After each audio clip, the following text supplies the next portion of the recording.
Well, fuck. Welcome back to another week of LDFFL Weekly, you stupid sons of bitches. We're going into the final week of the regular season here, and I am still in the hunt. It's me and those Yankee pieces of shit, Goldberg, Rudder, and the Evans, all fighting for 2 spots. I'm gonna tell you this right now, ain't nothing coming between me and mine. With the playoff picture starting to come into focus, and a potential Swamp King to be crowned, let's take a look at who did what in week 13. Praise the Lord and pass the ammunition! I'm not lying when I tell you that this win saved Glatz from consecutive back-to-back last place finishes. This season has been a massive disappointment from the former playoff stalwart. While Glatz did get to play spoiler in week 13, G-Berg is still firmly in the playoff picture thanks to the 6th highest point total in the league. All about the money, boys! Glatz's mid-season acquisition of George Kittle finally paid off as he posted a 182 stat line. T. Higgins contributed almost 30 points, and I can't end this recap without mentioning fan favorite Gardner Minshew. Way to go, Uncle Rico. I've said this exactly 13 times this season, but I'll say it again for good measure. Angelo, you fucking sucked this year, but I'm proud to call you our Swamp King. Ross and Packy scored the most points in the league this week and absolutely creamed Angelo. I legitimately think the only highlight of his season was when he admitted to breaking the toilet in the pre-draft video. I, myself, would tell Jordan, hey, I clogged the toilet or I broke it. Justin Jefferson and Omicron Cousins combined for 70 points, and basically every other player on their roster beat their projections. Josh Jacobs, Rob Gronkowski, and James Conner all smashed.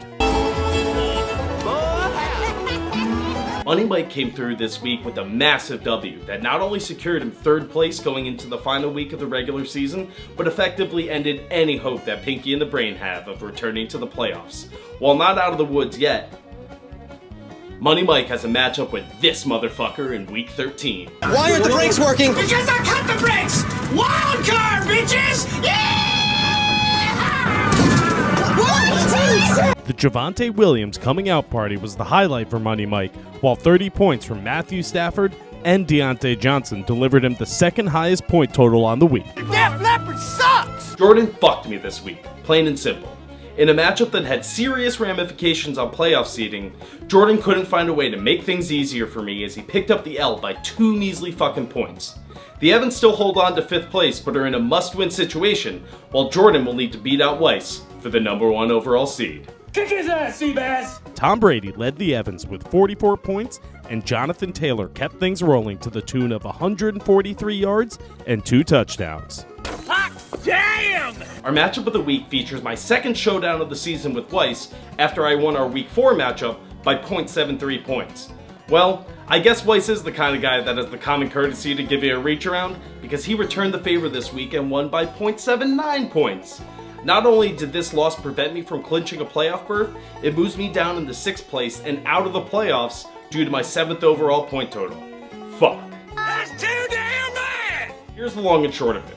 Both Jordans have clinched a playoff spot and are jockeying for the 1st overall seed.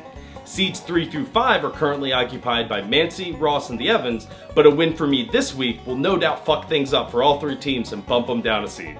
G-Berg is still in the playoff picture thanks to his high point total, while Rudder and Lawler will need a lot of things to go right to get in. Got that? Good. Angelo and Glatz are ready to welcome 2 permanent members to the swamp for the offseason, but who will it be?